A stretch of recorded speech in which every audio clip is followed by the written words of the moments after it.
जय भारत जय संविधान। आज हम भारत के संविधान की उद्देशिका में सामाजिक, आर्थिक और राजनीतिक न्याय इस भाग के ऊपर चर्चा करने वाले हैं। तो सामाजिक न्याय इस टॉपिक पर हम आज चर्चा करेंगे। क्या है सामाजिक न्याय? साथियों, डॉक्टर बाबा साहब आम्बेडकर कहते हैं कि भारत का इतिहास क्रांति और प्रतिक्रांति का इतिहास है। यानी भारत में क्रांति और प्रतिक्रांति यह जो दौर है वह शुरू से चल रहा है। तो क्या है इस देश की सामाजिक व्यवस्था? तो जब इस देश में आर्य भारत में नहीं आए थे, तब इस भारत देश में जो सामाजिक व्यवस्था थी वो बहुत ही प्रगतिशील समाज व्यवस्था थी, जो समतामूलक समाज व्यवस्था थी, जो भारत के सभी लोगों को हक और अधिकार प्रदान करने वाली समाज व्यवस्था थी। और उस प्राचीन भारत में जब हमने देखा है तो बहुत ही विकसित ऐसा हमारा भारत राष्ट्र था। मगर इस समाज व्यवस्था को भारत के आर्य लोगों के आक्रमण के बाद ध्वस्त कर दिया और आर्यों ने यहाँ पर अपनी समाज व्यवस्था स्थापित की, त्रिवर्णिक समाज व्यवस्था स्थापित की। और उस त्रिवर्णिक समाज व्यवस्था स्थापित होने के बाद आर्यों ने इस देश में ब्राह्मण, क्षत्रिय और वैश्य ऐसी त्रिवर्णिक व्यवस्था स्थापित करी। और भारत के मूल रूप से रहने वाले जो मूल निवासी लोग हैं उनको शूद्र घोषित किया।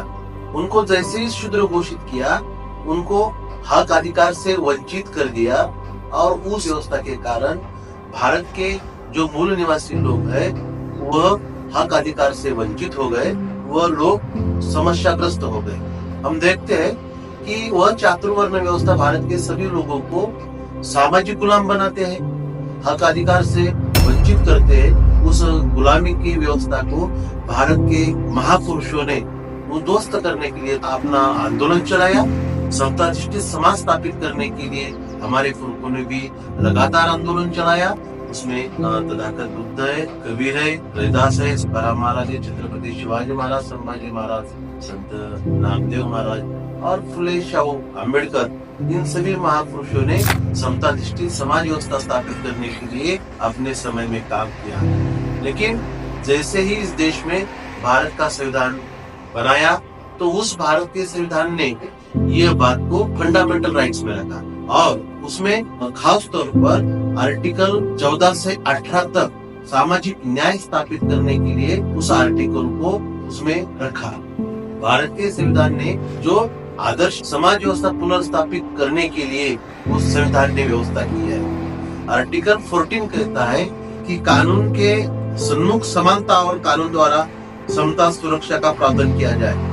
सामाजिक समता वाली जो व्यवस्था है वह लाने के लिए आर्टिकल 14 को बनाया है। बाद में आर्टिकल 15 कहता है कि किसी भी व्यक्ति के साथ में जात, धर्म, वर्ण, पंथ और लिंग के आधार पर भेदभाव नहीं किया जाएगा। यानी हम देखते हैं कि चातुर्वर्ण व्यवस्था में धर्म के आधार पर, वर्ण के आधार पर और स्त्री पुरुष के आधार पर भी गैर व्यवहार होता था, उनको अधिकार वंचित रखा जाता था। लेकिन आर्टिकल 15 ने संविधान ने कहा कि जात, धर्म, वर्ण, पंथ और लिंग के आधार पर किसी के साथ में गैर व्यवहार नहीं होगा और कोई भी अधिकार वंचित नहीं रहेगा।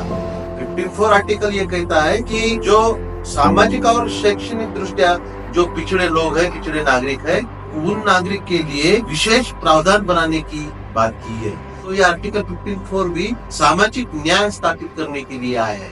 तो आर्टिकल 16 ये कहता है कि भारत के सभी लोगों को रोजगार उपलब्ध होगा। और आर्टिकल 16(4) में जो बताया कि हजारों साल से जो पिछड़े लोग हैं, सामाजिक और शैक्षणिक दृष्टिया जो पिछड़े लोग हैं, उन लोगों को रोजगार में विशेष प्रावधान होगा। तो यह जो संवैधानिक व्यवस्था है आर्टिकल 15 से आर्टिकल 18 तक, यह भारत के सभी नागरिकों को सामाजिक न्याय प्रदान करने के लिए यह व्यवस्था बनाई है। हम देखते हैं कि संविधान लागू होकर 75 साल हो रहे हैं, लेकिन जिस तरह संविधान को जो अभिप्रेत यह समाज व्यवस्था है, यह समाज व्यवस्था स्थापित होनी चाहिए, मगर हम देखते हैं कि उस समाज व्यवस्था को स्थापित करने के लिए जैसी पहल हम भारत के लोगों ने करनी चाहिए वैसे नहीं हो रही है। तो जब तक इस देश में भारत के सभी लोगों के साथ में सामाजिक न्याय स्थापित नहीं होगा, सामाजिक न्याय स्थापित करने की जो पूर्व शर्त है वो यह है कि सभी लोगों के साथ में समानता होनी चाहिए, सभी लोग आर्थिक, सामाजिक रूप से समान होना चाहिए देश में भाईचारा बढ़ना चाहिए, बंधुता स्थापित होनी चाहिए, तभी इस देश में भारत के सभी लोगों के साथ में सामाजिक न्याय स्थापित होगा।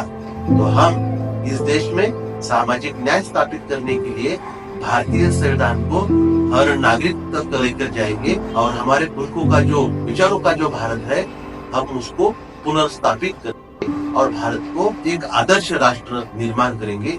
जय भारत, जय संविधान।